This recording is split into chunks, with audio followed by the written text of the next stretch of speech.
Students, welcome to MKH। मैं रूपी सिंह आटिया और इस वीडियो सीरीज में हम स्टार्ट करने वाले हैं आपकी क्लास 7th की साइंस। और साइंस का फर्स्ट चैप्टर बहुत ही इंटरेस्टिंग सा और बहुत ही मज़ेदार चैप्टर है। चलिए स्टार्ट करते हैं। आपका जो फर्स्ट चैप्टर है जिसका नाम है पादपों में पोषण। तो सिंपल सी बात है कि अगर हम पोषण की बात करें तो प्रत्येक जीव को, प्रत्येक जंतु को, जो भी इस प्रकृति में रहता है उसे ऊर्जा की आवश्यकता होती है। कोई भी कार्य करते हैं हमें ऊर्जा की आवश्यकता होती है। और ये ऊर्जा हमें प्राप्त कहाँ से होती है? तो भोजन से प्राप्त होती है। हम खाना खाते हैं तभी तो हमें एनर्जी मिलती है। ठीक है, जब हम भूखे होते हैं तो हमारा कोई भी काम करने का दिल नहीं करता। इसका मतलब उस समय हमारे अंदर ऊर्जा नहीं होती है। जैसे ही हम खाना खाते हैं वैसे ही ऊर्जा की आवश्यकता, यानी कि ऊर्जा की हमारी पूर्ति हो जाती है। ये चीज़ आपको समझ में आ गई।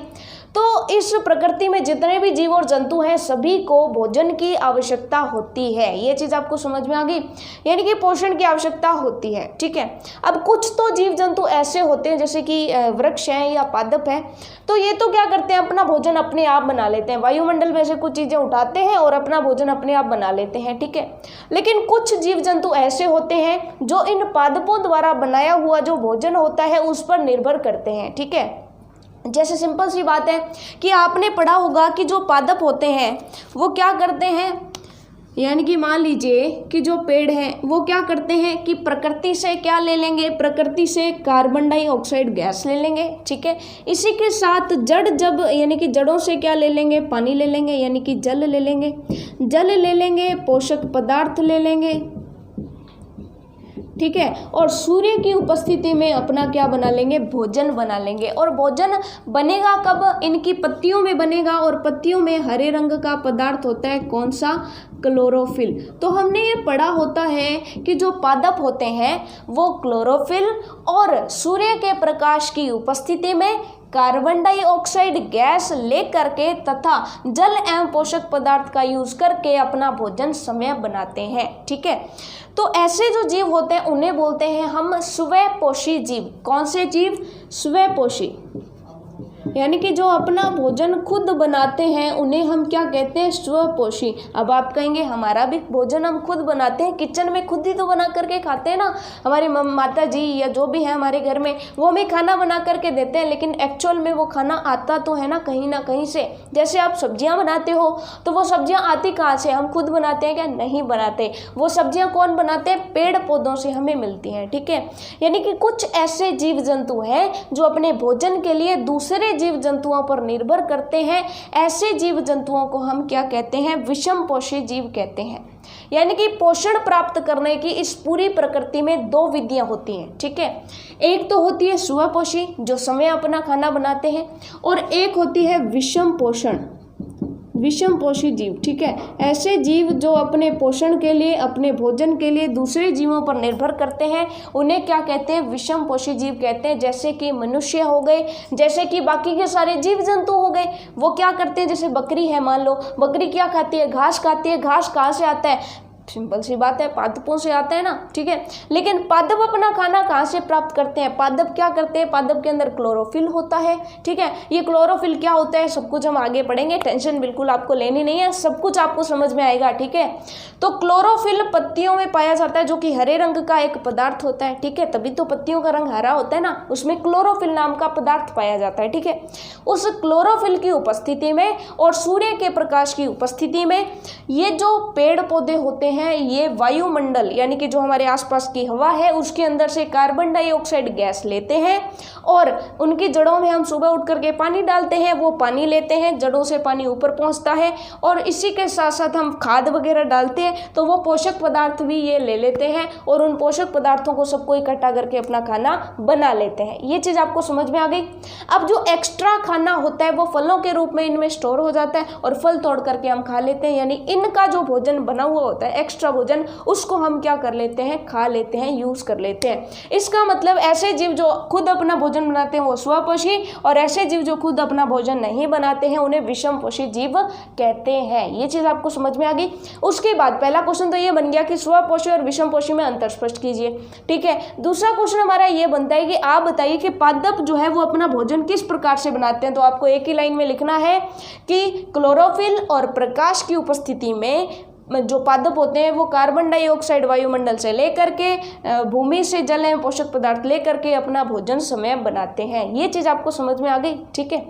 अब मेरे माइंड में एक डाउट आया है कि ये तो है जी पेड़ पौधे, ठीक है, और ये हो गया मनुष्य, ठीक है ना। मनुष्य क्या होता है, एक दूसरे पर डिपेंड रहते हैं। मनुष्य के अलावा जितने भी जानवर वगैरह हैं, जीव जंतु हैं, वो भी डिपेंडेंट रहते हैं, ठीक है ना, कि वो भी तो बकरी है घास खाएगी ना, गाय है वो घास खाएगी। इसके अलावा मांसाहारी जंतु हैं, वो भी फिर फर्दर दूसरे जीवों पर डिपेंडेंट रहेंगे, तो उन्हें विषम पोषी में ही रखा जाएगा, वो खुद अपना भोजन नहीं बनाएंगे, ठीक है।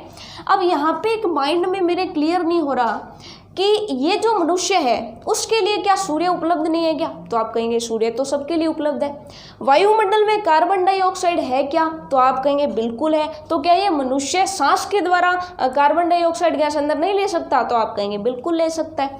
तो यहाँ पे मुझे एक बात नहीं समझ में आ रही कि ये जो मनुष्य है, मान लीजिए कि ये आप हो, ठीक है, ये हो जी आप, ठीक है, आपको CO2 भी मिल रही है ना, कार्बन डाइऑक्साइड।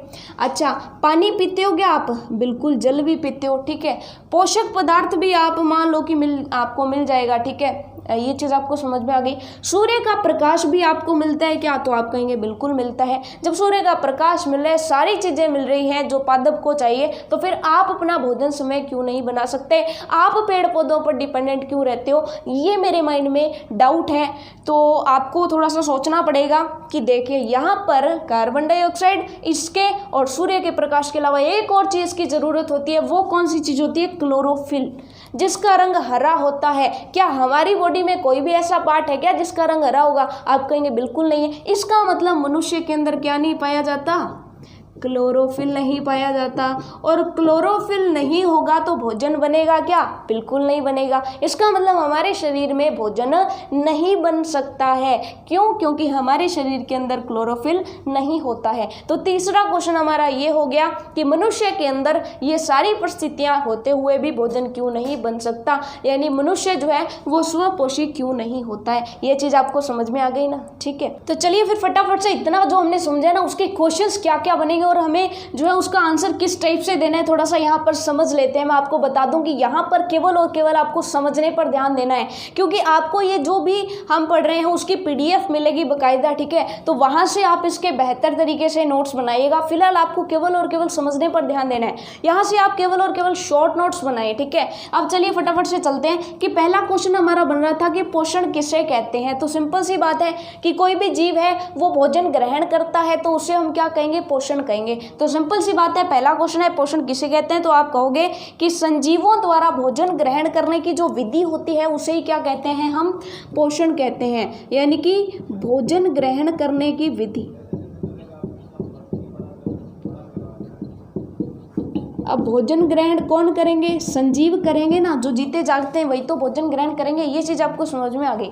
अब भोजन ग्रहण की विधि यानी पोषण के आधार पर हमने जीवों को दो भागों में बांटा, यानी पोषण की विधियां जो है वो दो प्रकार की है। भोजन ग्रहण करने की विधियां दो प्रकार की है, एक तो है स्वपोषण विधि और एक हो गया विषम पोषण विधि, ठीक है। इस आधार पर जो जीव स्वपोषण विधि अपनाएंगे उन जीवों को हम क्या कह देंगे? स्वपोषी जीव कह देंगे। स्वपोषी जीव यानी कि ऐसे जीव जो अपना भोजन खुद बना सकते हैं उन्हें स्वपोषी जीव कहते हैं, या फिर ऐसी भोजन ग्रहण करने की विधि जिसके अंदर जीव जंतु अपना भोजन समय बनाते हैं उसे स्वपोषण विधि कहते हैं। ये चीज़ आपको समझ में आ गई। अब दूसरी हम करते हैं विषम पोषण की विधि, कि ऐसी यानी कि भोजन प्राप्त करने की या भोजन ग्रहण करने की ऐसी विधि जिसमें जीव जंतु अपने भोजन के लिए अन्य पादपों या जीव जंतु या सजीवों पर निर्भर करते हैं। ऐसी पोषण की विधि क्या होती है? विषम पोषण विधि कहलाती है, ठीक है। और ऐसे जो जीव होते हैं उन्हें क्या कहते हैं? विषम पोषी जीव कहते हैं, ठीक है। अब आप यहाँ पर नोट्स बनाने की बिल्कुल भी टेंशन मत लीजिए, आपको PDF मिल जाएगी, ठीक है। सिर्फ और सिर्फ बहुत ही बेहतर तरीके से आपको समझना है, ठीक है। अब इसके स्वपोषी जीवों के अगर एग्जाम्पल लें तो जितने भी पादप हैं, जितने भी पेड़ पौधे हैं, जितने भी पादप हैं, सारे के सारे स्वपोषी जीव हैं। कुछ एक पादपों को छोड़ करके उन्हें हम आगे पढ़ेंगे, ठीक है। कुछ एक पादप होते हैं जो दूसरों पर निर्भर करते हैं, उनके हम बाद में करेंगे, लेकिन जो लगभग पादप और पेड़ पौधे हैं वो इसमें आते हैं, ठीक है। कुछ एक जीव जंतु कुछ एक पादप ऐसे होंगे, कुछ एक पौधे ऐसे होंगे जो अपने खाने के लिए दूसरों पर निर्भर करेंगे, उनकी बात हम बाद में करेंगे, ठीक है। अब चलिए विषम पोषी जीव का अगर एग्जाम्पल एग्जाम्पल ढूंढे तो एग्जाम्पल हो जाएगा, कोई भी बेस्ट एग्जाम्पल दे सकते हैं कि मनुष्य ऐसा तो नहीं है ना कि कार्बन डाइऑक्साइड अंदर ले ली, सूर्य का प्रकाश आ रहा है, पानी पी लिया, ठीक है, और क्या हो गया, खाना बन जाएगा अंदर। ऐसा बिल्कुल भी नहीं होता है। क्यों नहीं होता है वो भी हम पढ़ चुके हैं, ठीक है। चलिए आगे चलते हैं वैसे, ठीक है। एग्जाम्पल मनुष्य और जितने भी जो है जीव जंतु होते हैं वो एक दूसरे पर निर्भर करते हैं। ये चीज़ आपको समझ में आ गई, ठीक है। अब नेक्स्ट हम देखते हैं, एक दूसरे का कहने का मतलब है कि जीव जंतु या तो पेड़ों पर निर्भर करेंगे, ठीक है, या फिर जो मांसाहारी होंगे वो दूसरे जीवों के मांस पर निर्भर करेंगे। ये चीज़ आपको समझ में आ गई। अब है पादप अपना भोजन किस प्रकार बनाते हैं, तो मैंने आपको समझा ही दिया, अभी हम आपके सामने समझ करके आए हैं कि ये मान लीजिए कि पेड़ हो गया, अच्छा सा डायग्राम आप यहाँ पर ड्रॉ कर लीजिए, ये हो गया सूर्य, ठीक है, और पेड़ के अंदर जो पत्तियाँ होगी उसके अंदर क्या पाया जाएगा, क्लोरोफिल।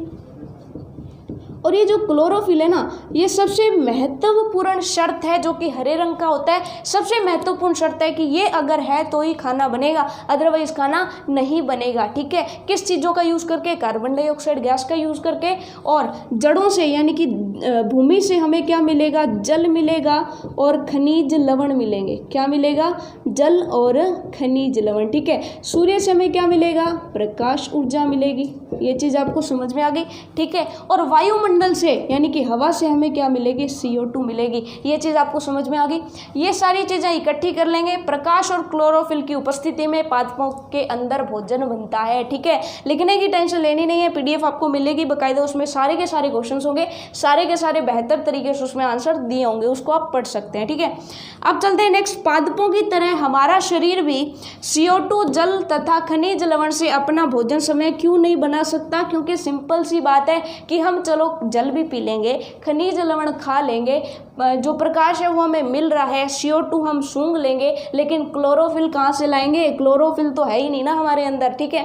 हमारा कोई भी पार्ट हरे रंग का नहीं है, इसका मतलब हमारे अंदर क्लोरोफिल नहीं है। क्लोरोफिल नहीं है तो हम अपना भोजन खुद नहीं बना सकते, पेड़ भोजन बनाएंगे और हम पेड़ों से बना हुआ भोजन खाएंगे। ये चीज़ आपको समझ में आ गई, ठीक है। तो इतना सा पोर्शन था, बहुत ही इंटरेस्टिंग था, बहुत ही मज़ेदार था, ठीक है। अब तक तो ये था जो हम पहले से जानते थे, ये सारी चीज़ें तो हम पहले से ही जानते थे, ठीक है। अब यहाँ पे मेरे माइंड में एक डाउट आ रहा है कि मैंने कई सारे ऐसे भी पेड़ पौधे देखे हैं जिनकी पत्तियों का रंग हरा नहीं होता है। कई पत्तियां वाइट कलर की होती हैं, कई पत्तियां पर्पल कलर की होती हैं और बहुत ही खूबसूरत सी पत्तियां होती हैं, यानी कि कई पत्तियों का रंग थोड़ा पीला होता है। कई पौधे ऐसे होते हैं जिनकी पत्तियां पर्पल यानी कि बैंगनी कलर की होती हैं, तो उनका कलर बहुत ही अच्छे होते हैं। तो क्या उन पत्तियों में क्लोरोफिल पाया जाएगा या नहीं, क्योंकि मैंने अब तक क्या बताया कि क्लोरोफिल कौन से कलर का होना चाहिए, ग्रीन कलर का। अब अगर पत्तियों का कलर कुछ हो रहा है तो उसमें क्या क्लोरोफिल होगा, तो मैं आपको बता दूं बिल्कुल हाँ, अगर और किसी कलर की पत्तियां हैं तो उसमें क्लोरोफिल होगा, वो क्लोरोफिल का कलर चेंज है। ये चीज़ आपको समझ में आ गई। तो पत्तियों का कलर चाहे कोई भी हो, पत्तियों में क्लोरोफिल होता है। ये चीज़ आपको समझ में आ गई ना, पत्तियां चाहे हरी हो चाहे पर्पल हो, ठीक है। ये चीज़ आपको समझ में आ गई। अब चलते हैं नेक्स्ट हमारे कि एक चीज़ हमारे माइंड में नहीं आई कि यहाँ पर हमने पोषण पढ़ा है, ठीक है, पादपों में पोषण। तो जैसे ही हम भोजन ग्रहण करते हैं तो भोजन के माध्यम से कुछ पोषक पदार्थ हमारे शरीर के अंदर जाते हैं। भोजन के अंदर छिपे होते हैं कुछ पोषक पदार्थ जो हमारे शरीर के अंदर आते हैं। हमारा शरीर उस पोषक पदार्थों को तो ग्रहण कर लेता है और बाकी का जो कचरा बचता है उसे निकाल देता है, ठीक है। यही तो होती है पूरे पोषण की विधि, यही तो होती है पूरा भोजन ग्रहण करने की विधि, ठीक है। तो यही होता है कि भोजन हम ग्रहण करते हैं, भोजन के अंदर कुछ पोषक पदार्थ होते हैं, पोषक पदार्थों को हमारा शरीर रख लेता है, उन्हीं पोषक पदार्थों से हमें ऊर्जा मिलती है, उन्हीं पोषक पदार्थों से हमारे शरीर की वृद्धि होती है, ठीक है। ये चीज़ आपको समझ में आ गई। अब हमारे माइंड में आ रहा है कि ये पोषक पदार्थ क्या चीज़ है। तो चलिए फिर हमारा नेक्स्ट क्वेश्चन हम देखते हैं, पोषक पदार्थ। देखिए बहुत ही सिंपल सी बात है कि जो हम ग्रहण करते हैं भोजन, उसके कुछ मुख्य घटक होते हैं। जैसे मान लीजिए कि हम जो है ये भोजन ग्रहण कर रहे हैं, इस भोजन के अंदर कुछ मुख्य घटक होते हैं। पहला होता है जैसे कार्बोहाइड्रेट, भोजन के अंदर से हमें क्या प्राप्त होता है, प्रोटीन प्राप्त होता है, ठीक है। जैसे दालें खाते हैं तो दालों में प्रोटीन होता है, ठीक है। ये सारे पोषक पदार्थ जो हैं हमारे शरीर के अंदर जा करके, देखिए भोजन के अंदर मिक्स्ड होते हैं ये, यानी कि भोजन के अंदर पाए जाते हैं, ठीक है। अब भोजन के अंदर से हमारा शरीर क्या करता है, इन पोषक पदार्थों को तो उठा करके अपने शरीर के अंदर रख लेता है और बाकी का जो कचरा बचता है उसे निकाल देता है। ये चीज़ आपको समझ में आ गई, ठीक है।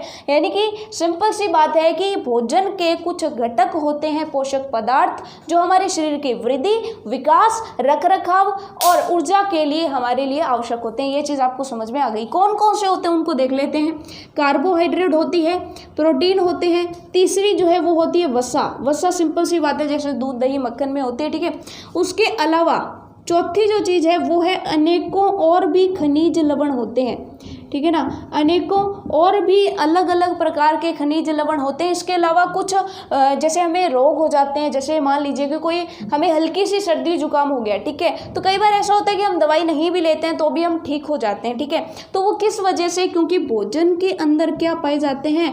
विटामिन पाए जाते हैं, ठीक है। तो ये हमें क्या करते हैं? रोगों से रक्षा करते हैं। अगर हमें विटामिन की पूर्ति नहीं हुई हमारे शरीर के अंदर तो हम रोगग्रस्त हो जाएंगे। ये चीज़ आप पढ़ चुके हैं, ठीक है। तो ये जितने भी होते हैं ना, ये सारी की सारी चीज़ें क्या होती हैं? पोषक पदार्थ होते हैं जो हमारे शरीर के रखरखाव, हमारे शरीर की वृद्धि, पोषण और ऊर्जा के लिए हमारे लिए आवश्यक होते हैं। ये चीज़ आपको समझ में आ गई। कहते हैं ना कि ज़्यादा से ज़्यादा दूध, दही खाया करो, मोटे हो जाओगे। इसका मतलब क्या होता है कि वो हमें ज़्यादा से ज़्यादा ऊर्जा देंगे, ठीक है। कोई पतला होता है तो उसे कहते हैं ना कि ज़्यादा से ज़्यादा दूध, दही खाना चाहिए। ये चीज़ आपको समझ में आ गई। अब उसके बाद हमारे नेक्स्ट जो क्वेश्चन बनता है, ये तो समझ में आ गया कि पोषक पदार्थ क्या होते हैं, सब कुछ समझ में आ गया कि पोषण क्या होता है, अलग अलग जंतुओं में पोषण कैसे पाया जाता है, कैसे वो बनाते हैं, कुछ खुद बनाते हैं, कुछ औरों पर डिपेंड करते हैं। लेकिन हमारा जो चैप्टर का नाम है ना, उसे ध्यान से देखिए। चैप्टर का नाम है पादपों में पोषण। हमें तो पोषण किसके अंदर पता करना है? पौधों के अंदर पता कर रहे हैं। तो फिर यहाँ पर बेस्ट क्वेश्चन बनता है कि पौधा है, कोई पौधा है या कोई पेड़ है तो उसके अंदर भोजन बनने की प्रक्रिया को विस्तार से बताइए। बिल्कुल एक एक पॉइंट बताइए कि कहाँ से क्या क्या चीज़ें आती हैं, कैसे पादप के अंदर भोजन बनता है, सारी की सारी चीज़ें बताइए।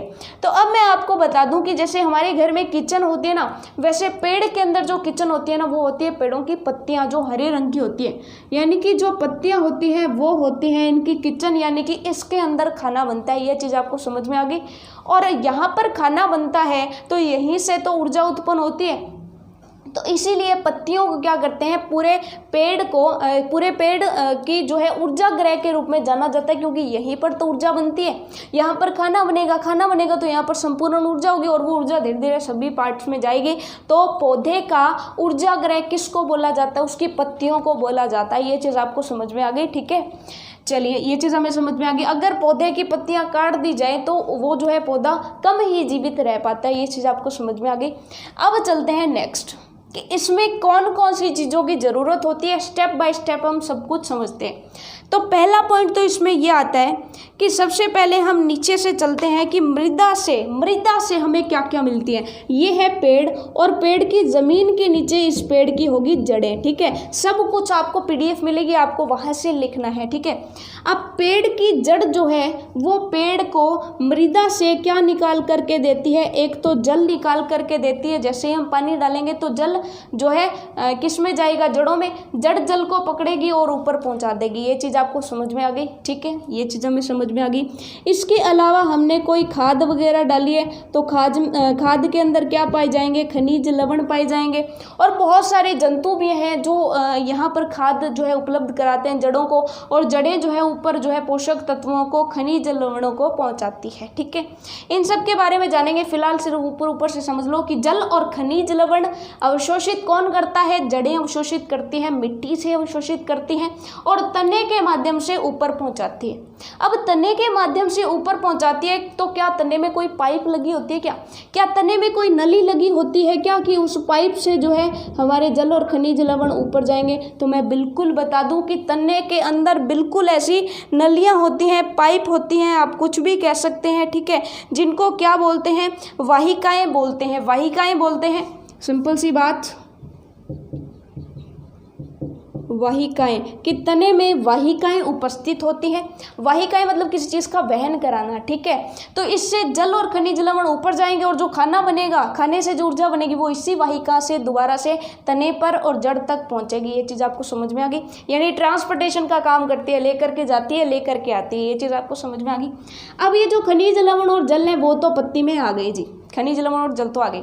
अब दूसरी चीज़ कहाँ से आएगी? दूसरी चीज़ हमें चाहिए होती है CO2, ठीक है। तो CO2 के लिए क्या होते हैं कि पत्ती जो होती है ना उसके अंदर बहुत छोटे छोटे छेद होते हैं जिन्हें हम क्या बोलते हैं? रंध्र बोलते हैं।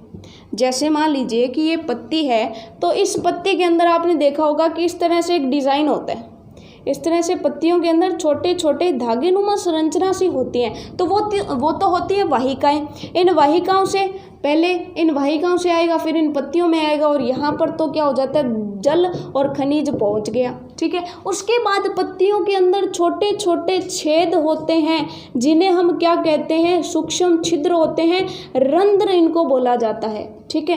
तो ये रंध्र खुल जाते हैं, ठीक है। इन पर द्वार लगे होते हैं, द्वार मतलब डोर। जैसे ये खुलते हैं तो ये CO2 को पकड़ लाते हैं, CO2 इनके अंदर भर जाती है और ये ऊपर से बंद हो जाते हैं। वायुमंडल में तो खूब CO2 है ना, बहुत सारी कार्बन डाइऑक्साइड गैस भरी पड़ी है, तो वो इस रंध्र के अंदर फिक्स हो जाती है और ये गेट बंद हो जाता है। यानी कि अब हमें क्या मिल गया? जल और खनिज भी मिल गया और कार्बन डाइऑक्साइड गैस भी मिल गई, ठीक है।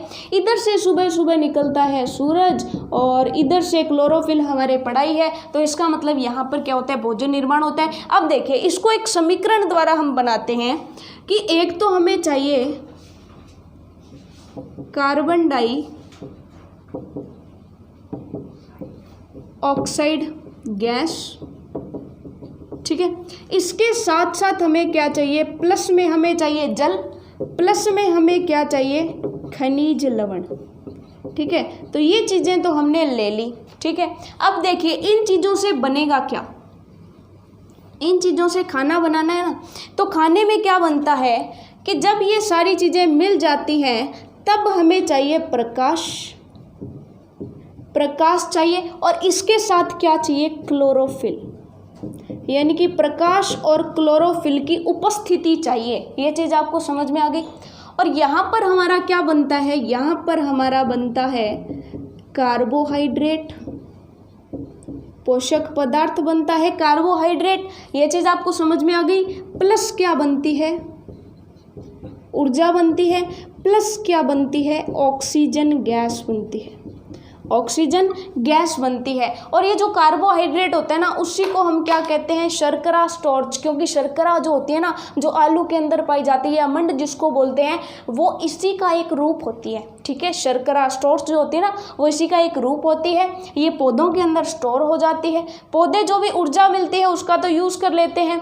पौधे जो ऑक्सीजन एक्स्ट्रा बनती है उसको बाहर छोड़ देते हैं। ऑक्सीजन का कोई यूज़ यहाँ पर तो है नहीं, तो ऑक्सीजन को वो वायुमंडल में छोड़ देंगे। और आपने सुना होगा कि हमें ऑक्सीजन गैस कहाँ से प्राप्त होती है? पौधों से, पेड़ पौधों से प्राप्त होती है। तो इस वजह से प्राप्त होती है क्योंकि जब वो खाना बनाते हैं ना, तो कार्बोहाइड्रेट बनेगी, वो तो वो यूज़ करेंगे। ऊर्जा, चलिए ऊर्जा नहीं लिखें तो भी आपका काम चल जाएगा, ठीक है। तो कार्बोहाइड्रेट बनेगी, उसका ये यूज़ कर लेंगे। इसके अलावा आपकी ऑक्सीजन बनेगी, तो ऑक्सीजन का कोई यूज़ नहीं है, इसलिए ये एक बार बाहर छोड़ देंगे वायुमंडल में। इसका मतलब पेड़ पौधे हमें क्या देते हैं? ऑक्सीजन देते हैं। ये चीज़ हमें समझ में आ गई। लेकिन फिर एक बात हमारे माइंड में नहीं समझ में आई, कार्बोहाइड्रेट तो बन रहा है, समझ में आ गई, लेकिन हमने एक चीज़ पढ़ी थी, जैसे दालें होती हैं, दालें, ठीक है। तो दालों में क्या पाया जाता है? प्रोटीन पाया जाता है। अब दालों के अंदर प्रोटीन आया कहाँ से? क्योंकि पौधों ने तो सारी ज़िंदगी में क्या बनाया? कार्बोहाइड्रेट बनाया। तो फिर उस पौधे के अंदर, उसकी दाल के अंदर, मान लो मटर का पौधा है, मटर का जो दाना होगा उसके अंदर प्रोटीन आया कहाँ से? ये नहीं समझ में आ रहा कि हमने तो कार्बोहाइड्रेट बनाया है, ठीक है, और मटर का जो पौधा होगा वो सारी ज़िंदगी बेचारा कार्बोहाइड्रेट बनाएगा, तो उसके अंदर प्रोटीन कहाँ से आ जाएगा? तो यहाँ पर मैं बता दूं कि कार्बोहाइड्रेट के साथ साथ और भी बहुत कुछ बनता है, ठीक है, जो कि खनिज लवण होते हैं, जो कि पोषक पदार्थ होते हैं, जो कि कुछ तो पादप जो है खुद यूज़ कर लेते हैं, कुछ वो स्टोर रखते हैं फलों के रूप में या किसी चीज़ के रूप में वो स्टोर रखते हैं, और उन्हीं जो स्टोर है, जो एक्स्ट्रा है, वही हम यूज़ कर लेते हैं। ये चीज़ आपको समझ में आ गई। अब चलिए नेक्स्ट हम चलते हैं। पहले तो हमें ये समझा दीजिए कि प्रोटीन क्या होता है। सबसे पहले तो यह समझ लेते हैं कि प्रोटीन क्या है।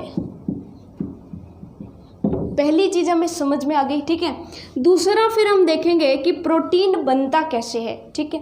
तो पहले तो मैं बता दूं कि ये जो प्रोटीन होते हैं ना, वो एक नाइट्रोजनी प्रोटीन एक नाइट्रोजनी पदार्थ है, ठीक है। और नाइट्रोजन के अलावा उसमें बहुत सारी चीज़ें पाई जाती हैं, जैसे कार्बन, ऑक्सीजन, हाइड्रोजन, ऐसी कई सारी चीज़ें मिलकर के क्या बनाती हैं, प्रोटीन बनाती हैं। ठीक है, तो सबसे पहले आप क्या लिखेंगे कि प्रोटीन एक कैसा पदार्थ है, नाइट्रोजनी पदार्थ है, यानी कि इसमें जो है नाइट्रोजनी पदार्थ है, यानी कि इसमें काफ़ी ज़्यादा मात्रा में नाइट्रोजन पाया जाता है। और नाइट्रोजन के साथ इसमें क्या पाया जाता है, कार्बन, ऑक्सीजन और हाइड्रोजन पाए जाते हैं। ये चीज़ आपको समझ में आ गई। कार्बन, ऑक्सीजन और हाइड्रोजन पाए जाते हैं और नाइट्रोजन ज़्यादा मात्रा में पाया जाता है। ये सारी चीज़ें मिलकर के क्या बनाती हैं, प्रोटीन बनाती हैं। ये चीज़ आपको समझ में आ गई। ठीक है, यानी कि प्रोटीन में ज़्यादा मात्रा में नाइट्रोजन होता है और पौधे में प्रोटीन बनता है। हमारे माइंड में एक और डाउट आ गया कि चलिए कार्बन ठीक है, कार्बन पौधे के अंदर होगा, ठीक है, कार्बोहाइड्रेट बन रही है कार्बन, क्योंकि कार्बन डाइऑक्साइड लिया है CO2, तो ये रहा कार्बन, कार्बन तो मिल रहा है कार्बन डाइऑक्साइड से पौधे को, ऑक्सीजन भी मिल रही है, चलिए मिल रही है, हाइड्रोजन भी मिल रही है, चलो गैस मिल गई, ये भी ठीक है, क्योंकि जल ले रहे हैं, जल में हाइड्रोजन होगा, ये काम चल जाएगा हमारा। यानी कि कार्बन है, ऑक्सीजन है, हाइड्रोजन है, लेकिन पौधे में नाइट्रोजन कहाँ से आएगा। अब आपके माइंड में आएगा कि वायुमंडल में नाइट्रोजन गैस भी तो है, कि जैसे ही मान लीजिए कि ये पौधा है, पौधे को बनाना है खाने में प्रोटीन, ठीक है ना। कभी कभी आपका भी दिल कर जाता है ना कि रोटियां खा ली, अब तो आज तो चावल बनने चाहिए, ठीक है, तो आप क्या सोचते हो कि आज तो पौधा क्या सोचता है कि आज तो प्रोटीन ज़्यादा मात्रा में बनना चाहिए, ठीक है। तो प्रोटीन बनाने के लिए क्या किसकी आवश्यकता होगी, नाइट्रोजन की। आप कहेंगे इसमें कौन सी बड़ी बात हो गई, वायुमंडल में सारी गैसें पड़ी है और नाइट्रोजन तो बहुत ज़्यादा मात्रा में पड़ी है, तो नाइट्रोजन तो सिंपल सी बात है, जो रंध्र है वो खुले, नाइट्रोजन अंदर चली जाए, रंध्र बंद हो जाए और नाइट्रोजन इसके अंदर चला जाएगा। लेकिन ऐसा नहीं होता है, क्योंकि जो पौधे हैं ना वो नाइट्रोजन को गैसीय अवस्था में जो है एक्सेप्ट नहीं कर सकते हैं, नाइट्रोजन को गैस के रूप में नहीं ले सकते। बाकी अब क्या किया जाए, नाइट्रोजन है भी लेकिन उसको ले भी नहीं सकते। तो चलिए फिर नेक्स्ट हमारा क्वेश्चन यही हो जाएगा कि पौधों में नाइट्रोजन की आपूर्ति किस प्रकार होती है। पादपों में नाइट्रोजन की आपूर्ति किस प्रकार होती है,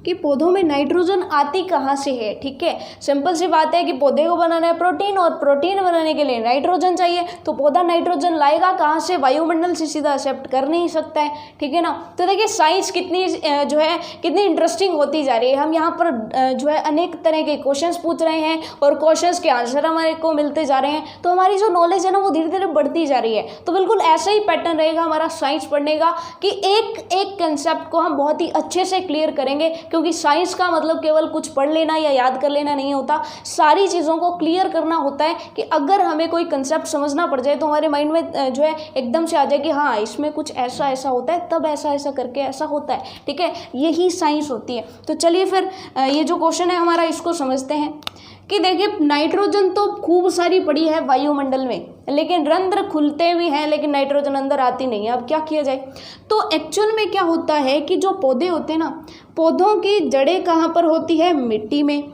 और मिट्टी के अंदर एक जीवाणु पाया जाता है जिसका नाम है राइजोबियम। नाम याद रखिएगा कि राइजोबियम नाम का एक जीवाणु पाया जाता है, कहाँ पर, मिट्टी के अंदर। ठीक है, अब ये राइजोबियम जो जीवाणु है ना वो इस जड़ के पास आकर के बोलता है कि हे जड़, मुझे जो है अपने अंदर रहने का स्थान दो, तुम पेड़ में थोड़ा बहुत जो खाना बनाते हो ना वो खाना भी मुझे दे दिया करना। ठीक है, तो जड़ कहती है ठीक है मैं तुझे खाना भी दे दूंगी, मैं तुझे अपने अंदर रहने का स्थान भी दे दूंगी, लेकिन हे राइजोबियम जीवाणु तू मुझे बदले में क्या देगा। तो राइजोबियम जीवाणु कहते हैं तुझे क्या चाहिए, तो ये कहती पौधा कहता है मुझे तो प्रोटीन बनाना है, मुझे तो नाइट्रोजन चाहिए।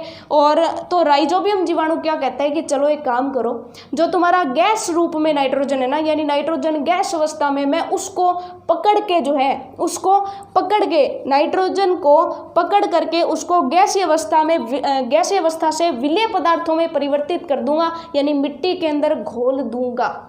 ठीक है। तो यहाँ से तो आप ले लोगे क्या, तो जड़ कहती है हाँ यहाँ से तो मैं ले लूँगी। इसका मतलब ये जो राइजोबियम जीवाणु है ना, ये पेड़ों की मदद करता है नाइट्रोजन को लेने में, यानी कि राइजोबियम जीवाणु सीधा नाइट्रोजन गैस को पकड़ता है, उसको गैसीय अवस्था से विलेय अवस्था में चेंज करता है, यानी घुलने वाली अवस्था में चेंज करता है। ये जो है मृदा के अंदर घुल जाती है और मृदा के अंदर घुला हुआ ये जो है आराम से जो है एक्सेप्ट कर लेती है और यहाँ पर प्रोटीन बन जाता है। तो ये चीज़ आपको समझ में आ गई, ठीक है।